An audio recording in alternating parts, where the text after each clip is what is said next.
The vastness outside the ship was incomprehensible. Commander Elias Voss had known loneliness before, on barren Martian plains, in orbit above Jupiter, during the endless isolation of his first solo test flights. But this was different. Here, beyond the Milky Way, the absence of everything was palpable, like staring into a black void that had swallowed not just light, but sound, thought, and even time itself. Inside the Prometheus, the hum of systems was the only tether to reality. The cabin was a tight metal coffin, illuminated by the faint glow of instrument panels and the pale blue light of the control displays. There were no windows, but the external cameras fed Voss live visuals on the monitors. Endless night pierced by distant stars, too faint and foreign to resemble anything familiar. Every so often, the screen flickered as though the universe itself had briefly blinked. Voss ran his fingers over the stubble along his jawline, the bristle rougher than it had ever been. He hadn't shaved in days. Or was it weeks? The ship's chronometer said 12 days since his jump beyond the galactic boundary, but the deeper he went, the more unreliable time felt. His meals were squeezed from foil pouches and swallowed without tasting, his hydration levels checked automatically by the ship's systems. Every day, or what passed for it, bled into the next. He looked at the feed again. Still no change. The Prometheus was now far beyond where any human had gone. No communications from Earth had reached him for days. He'd expected it, planned for it even. But the silence was heavier than he thought possible. It filled the cabin like an unwanted passenger, one he couldn't shake. Voss kept the comms open anyway, a pointless habit. A thin voice in his mind muttered that maybe someone, somewhere, was still listening. Commander Elias Voss, speaking log entry 79. Prometheus remains operational. His voice cracked in the emptiness. No anomalies on sensors. Power core stable. Mission status unchanged. His eyes drifted to the starboard monitor. That was where it started. The flicker. He had first noticed it 2 days ago, a split-second static across one of the external feeds. Sensors reported nothing unusual, but the screen behaved as though something had moved. He rewound the recordings more than once, studying every frame. It was nothing, of course. Just a glitch. Visual anomaly persists, most likely interference caused by proximity to uncharted radiation belts, he muttered, trying to convince himself. He leaned back in his chair, muscles stiff and sore. Isolation did strange things to the body, even one so meticulously trained as his. He tried flexing his shoulders, but the skin on his arms prickled strangely, as if he'd been sunburned. When he rubbed the feeling away, his fingers came back with faint flakes of skin. Voss frowned, wiping his hands clean on his pants. The cabin's too dry, he thought. That happened sometimes in deep space. Air systems malfunctioning, dehydration creeping in. He checked the ship's diagnostics again. All systems read normal. The faint scratch came again. It was quiet just at the edge of hearing, like a nail dragged across metal far away. Voss froze, holding his breath. For long seconds there was nothing. The ship hummed softly and he exhaled, his grip on the chair's armrests loosened. Just the ship settling, maybe. Just scurry shug. It was louder now, reverberating faintly through the walls. He pushed himself out of the chair, his boots heavy against the floor as he stumbled toward the source. "Diagnostics, report structural status," he ordered aloud. "All systems normal." He ground his teeth. The sound wasn't in his head. No, it was real. He pressed his ear to the bulkhead, sweat beading on his temple despite the chill. The scratching stopped. His heart thudded. He stayed there for a long minute, waiting. Nothing. Slowly he pulled away and forced himself to laugh under his breath. "Voss, you're losing it," he muttered, moving back toward the command console. "Hearing noises now. Might be time to sleep." He slumped into the seat and stared at the forward display.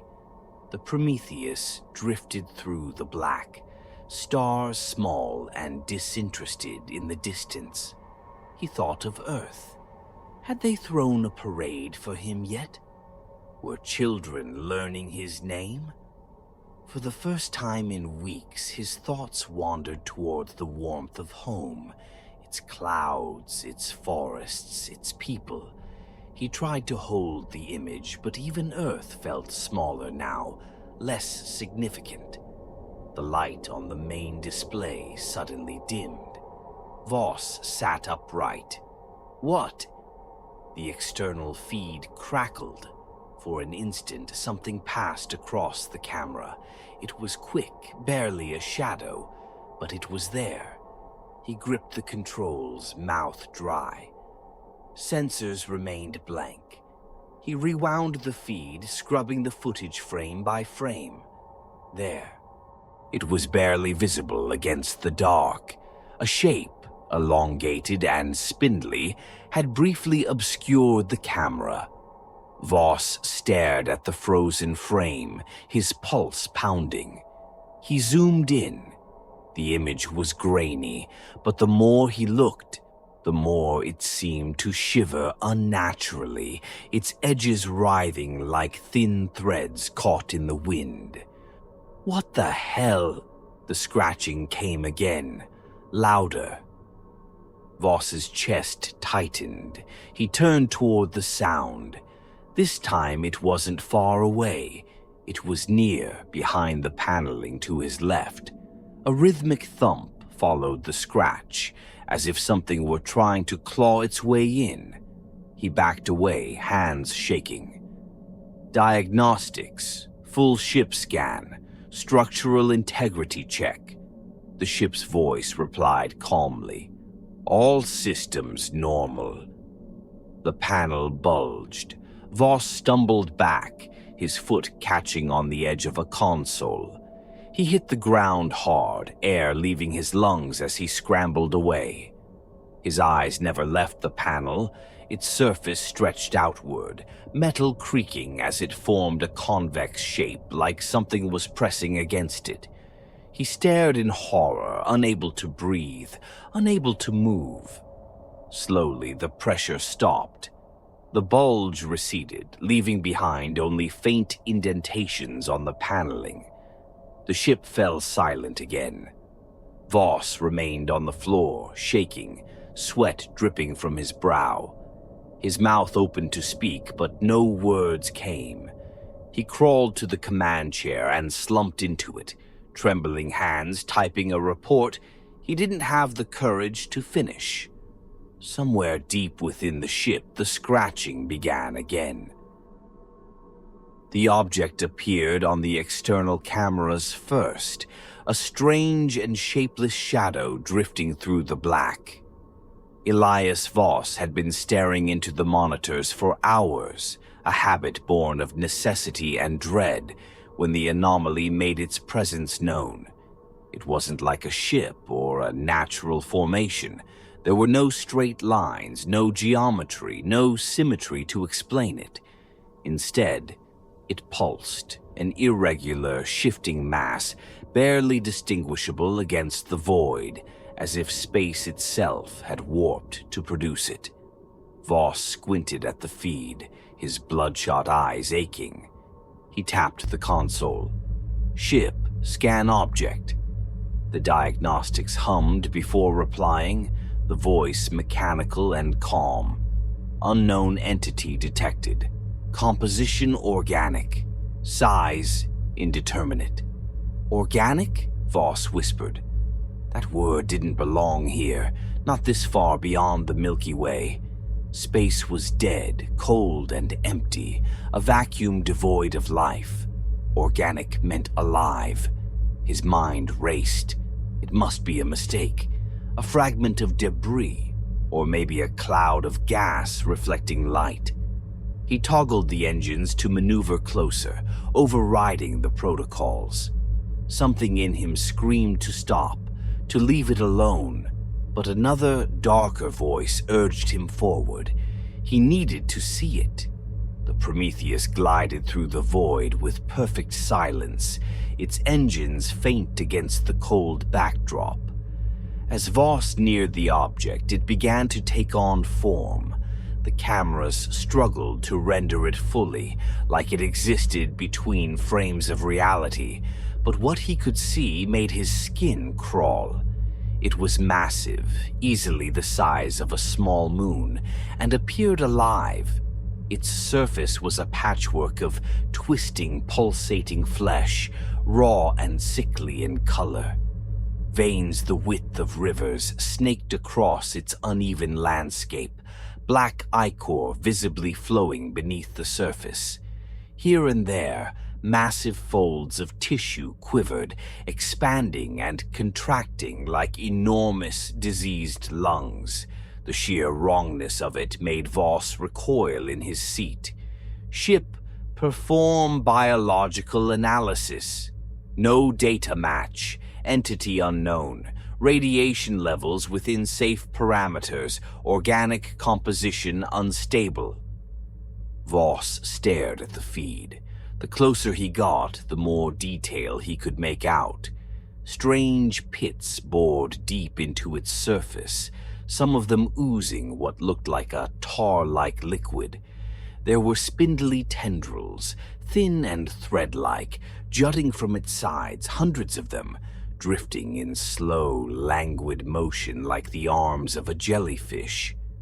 A deep instinct told Voss that this thing was ancient, older than comprehension, as though he'd come face to face with something not meant to be seen. A sudden, unsteady breath rattled in his chest. "What the hell are you?" The sound of his voice felt out of place, an intrusion against the silence.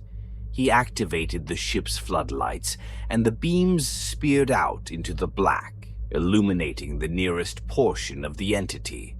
For a moment, Voss wished he hadn't. The tendrils twitched. He froze. "Ship, are we detecting movement?"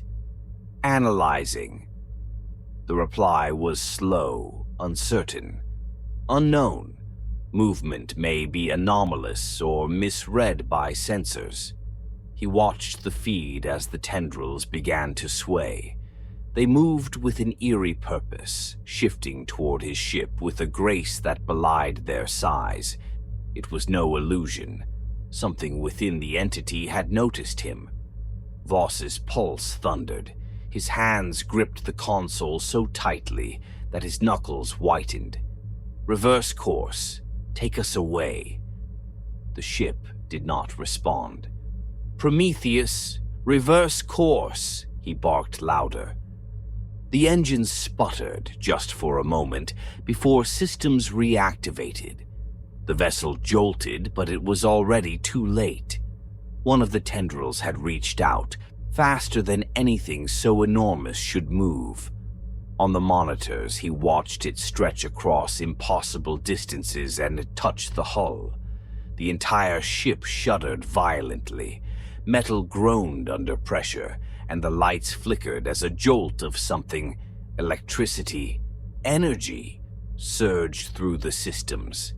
Voss was thrown from his seat, the impact knocking the wind out of him as sparks exploded from the consoles. Alarms shrieked. "Diagnostics, report!" Voss coughed, scrambling back to his feet. "Unknown system intrusion. Anomalous energy detected. Hull integrity compromised. A chill spread through him that had nothing to do with the temperature. On the monitors, the tendril remained wrapped around the ship. It pulsed faintly, as though breathing. Voss watched in mounting horror as a vein-like web began to spread outward from the point of contact, its dark substance moving across the hull like a living infection. "Emergency thrust," Voss shouted, panic overriding all logic. "Break free." The Prometheus jolted again, and for a moment, the tendril slid away. He gripped the controls, teeth bared, and fired the main engines at full capacity. The vessel groaned, fighting against the grip of the impossible thing. And then, just as suddenly, it let go. The ship lurched free, tumbling through space before stabilizers kicked in. Voss collapsed back into his seat, gasping. The alarms had quieted, but the damage reports were piling in. Sections of the hull were compromised. Critical systems were overloaded. More than anything, he felt watched. His eyes darted to the monitors. The thing was still there, floating silently in the black. It hadn't pursued him. Instead, it seemed to pulse, almost as if it were waiting. Voss leaned forward, breathing ragged. The adrenaline burned through his veins, but his hands refused to steady. He brought up the external cameras, zooming in on the portion of the hull where the tendril had touched. His heart stopped. The metal was not just damaged, it had been changed. The smooth surface of the ship now resembled the texture of the entity itself, fleshy, uneven, and alive. The infection was spreading across the outer hull, a web of dark veins sinking deeper into the Prometheus's frame. Voss jerked away from the monitor as a searing pain stabbed at his neck. His hand flew to the spot, fingers brushing over something wet and warm. He pulled his hand back to find a smear of black ichor staining his fingertips.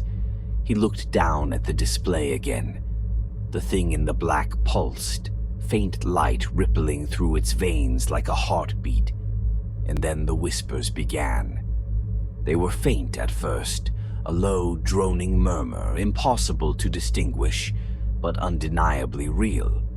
They came from every direction, crawling under his skin, inside his ears, inside his skull.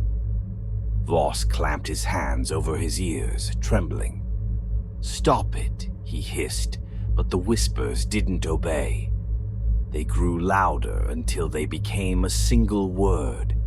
"Return." Elias Voss awoke to the sensation of something moving under his skin. He shot upright in his bunk, a strangled gasp escaping his throat. For a moment, his quarters were a blur, dim lights flickering, shadows swaying in the corners of his vision. But the feeling persisted, an unnatural writhing beneath his flesh that made his stomach lurch. His hand flew to his neck, where the pain had started days ago. The spot felt tender, swollen. His fingertips brushed the rough, raised surface of a welt. It was larger now, hot, pulsing faintly like it had a heartbeat of its own. Voss scrambled to the mirror bolted to the wall, hands trembling as he peeled back the collar of his shirt. The reflection stared back at him, alien and wrong. The skin along his neck was no longer just bruised or infected. It had changed. A black webbing, like thin veins, spread outward from the initial wound, snaking up toward his jawline and disappearing beneath his collarbone. The skin wasn't just discolored. It seemed to ripple, shifting faintly, as though something was moving underneath. "No," he whispered, gripping the sink. "No, no, no." Voss turned on the tap, splashing icy water over his face. The relief was fleeting. When he looked up again, the whispers returned, a low, guttural hum that reverberated through the cabin like an insect swarm in the walls. They weren't in his ears, they were inside his head. Return. Return. "Shut up!" he screamed, slamming his hands against the mirror. His breath fogged the glass, obscuring his reflection for a moment. When the fog cleared, he saw his eyes. Bloodshot, hollow, but different. Something was spreading across the whites, tiny black threads like cracks in porcelain. Voss staggered back, horror twisting through his stomach. He collapsed into the pilot's chair, scanning the systems for any sign of salvation. The ship, as always, told him nothing helpful. The infection from the alien entity's touch had spread deeper into the Prometheus. Hull integrity was compromised in 3 sections. Power systems flickered in and out, and the life support modules hummed unnaturally.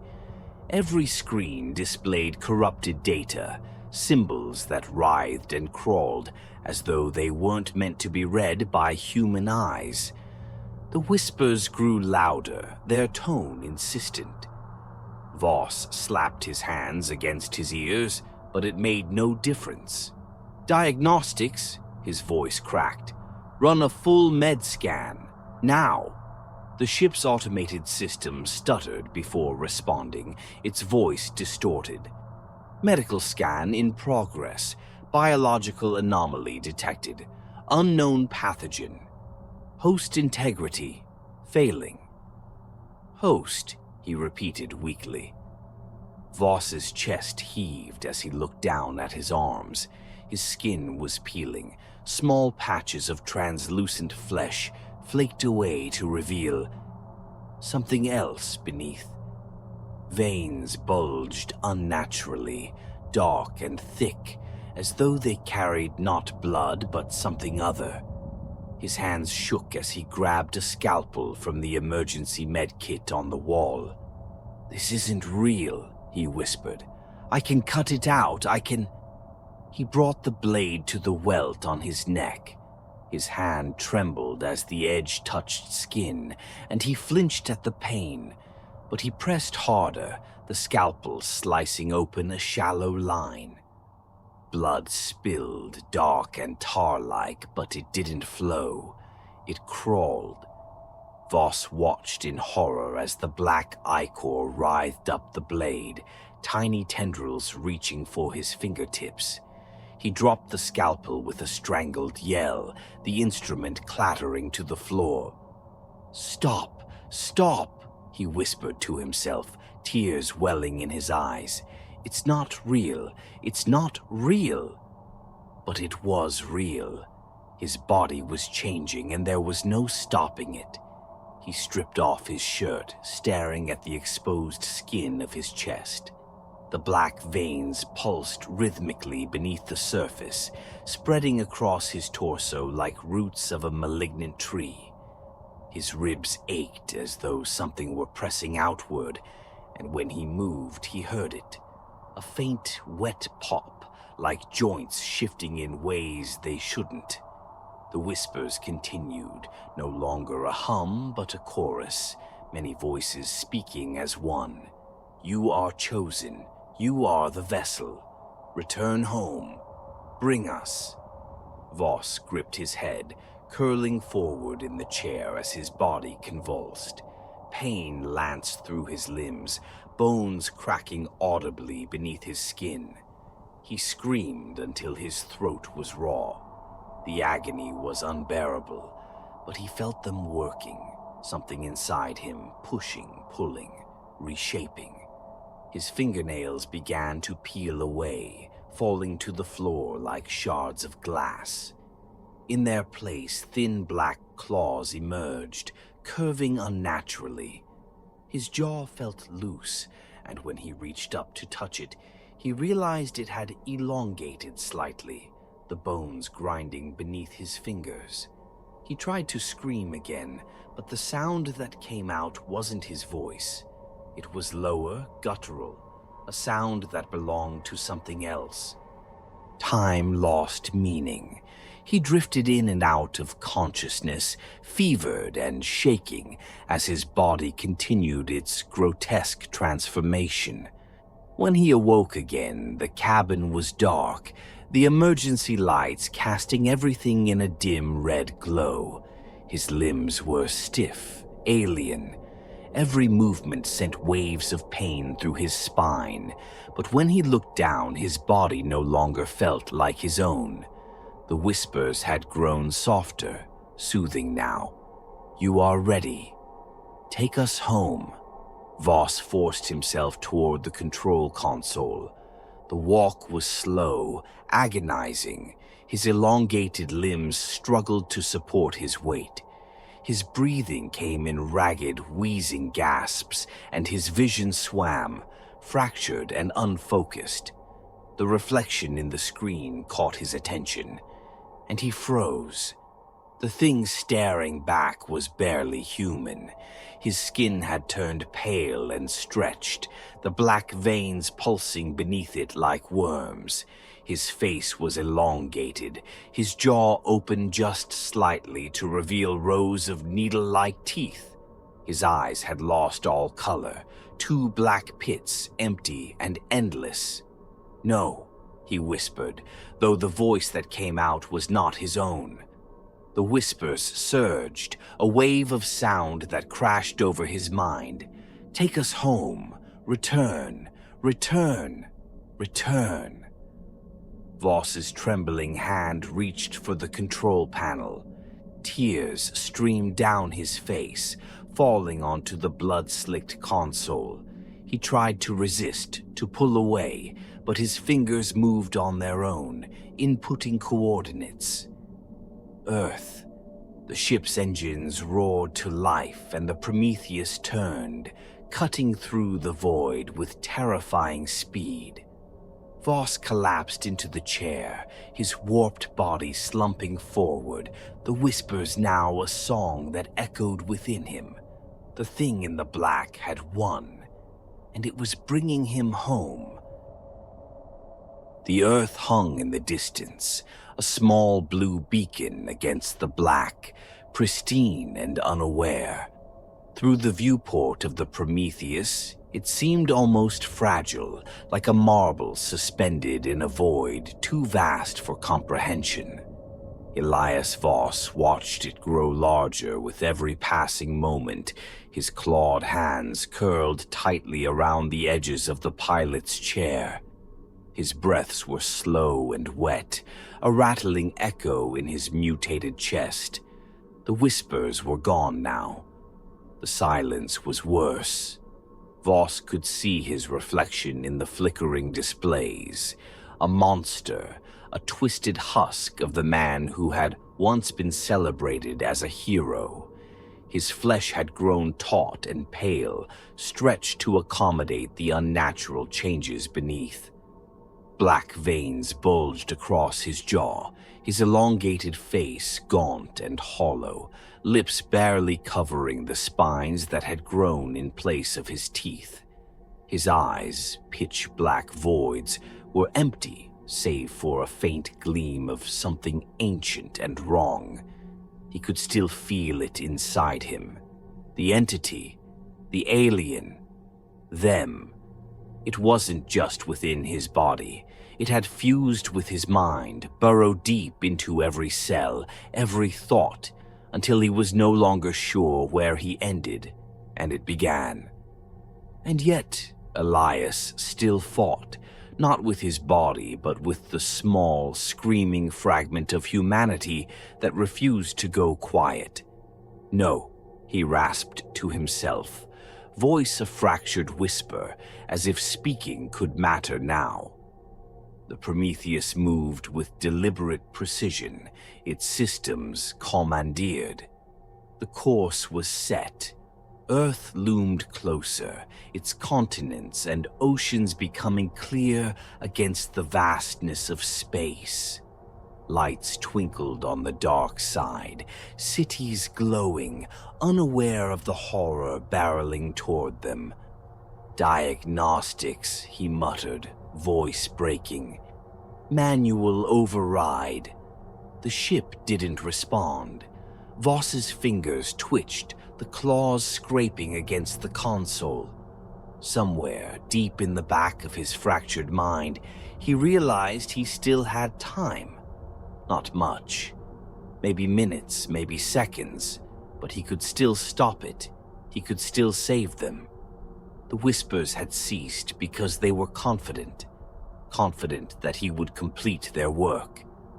The fragment of Elias Voss that remained human spat in their silence. Dragging himself from the pilot's chair, he lurched toward the maintenance hatch on the far side of the cabin.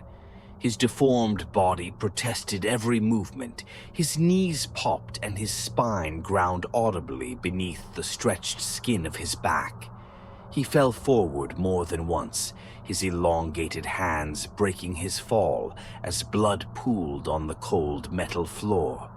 "Move," he growled through clenched teeth, forcing himself forward. He reached the hatch and wrenched it open. Behind it lay the ship's main reactor controls, fire and oxygen, the ancient forces of destruction. Voss gripped the edges of the compartment, staring into the flickering core. The temperature made the air waver, but he didn't feel it anymore. Pain was irrelevant now. His thoughts drifted to Earth, to the people waiting for his return, families watching the skies, news broadcasts recounting his historic journey, children who had learned his name. He imagined them cheering as the Prometheus broke back into the atmosphere, oblivious to the parasite it carried, oblivious to the plague that would spread across the globe, consuming all life in its path, turning flesh to ruin and bodies into hosts. He saw cities falling silent as the infection spread, millions collapsing in their homes, in the streets, black veins tearing through their skin as they rose again, reshaped into something like him. He saw the tendrils spreading across forests, through rivers and oceans, until Earth was reduced to the same nightmare mass he had encountered beyond the galaxy. He could not let that happen. Voss's clawed fingers hovered over the reactor's failsafe, a manual override that would overload the core, detonating the Prometheus and everything aboard. The explosion would tear him apart. It would vaporize the ship, and with it the alien plague. His body froze. A jolt of pain shot through his skull, blinding and sharp. His arms seized, jerking violently as though held by invisible strings. The whispers returned, furious now, a chorus of shrieking voices flooding his mind, battering him like a hurricane. "Stop! Stop! Stop! You are ours!" Voss screamed, his voice a guttural howl that reverberated through the cabin. He slammed his head against the bulkhead, the pain enough to give him control for a split second. "I am not yours!" he roared, his voice a broken snarl of rage and despair. He forced his hand to the fail-safe lever, every muscle fighting against the alien grip. His vision blurred, blood spilling from his mouth as the whispers tore at him from the inside. The tendrils beneath his skin writhed violently, bursting through in places, black and dripping ichor. Earth loomed massive outside the viewport now. Clouds, oceans, life. Tears slid down Voss's distorted face as he looked at it one last time. "Forgive me," he whispered. With a final desperate cry, he pulled the lever. The reactor screamed, the engines surging into a deafening roar. The lights flared brilliantly, white-hot as the overload began. Voss was thrown backward, his body slamming into the bulkhead with a sickening crack. He crumpled to the floor, his chest rising and falling in shallow, broken gasps. He smiled. Through his fractured vision, he saw the reactor core glowing brighter, its light engulfing the room. The alien voices shrieked in his mind, furious and pained as the ship's systems began to fail. The walls trembled, metal screaming as the explosion built to its inevitable climax, and then, in a flash of white light, there was nothing. High above Earth, in orbit, the remnants of the Prometheus scattered like ash into the void. Tiny fragments of metal and debris burned as they fell through the atmosphere, disintegrating into sparks that streaked across the night sky. On the ground, people pointed to the heavens and watched in awe. They saw the fire trails and called them shooting stars, marveling at their beauty. Children whispered wishes, lovers shared quiet moments of wonder. And in the following days, no one questioned why the Prometheus never returned. Commander Elias Voss became a name in the history books, his story lost to speculation and silence. And far beyond the edge of the galaxy, in the eternal black where no human dared tread, the entity waited, alive, watching, and patient. It would find another way. It always did.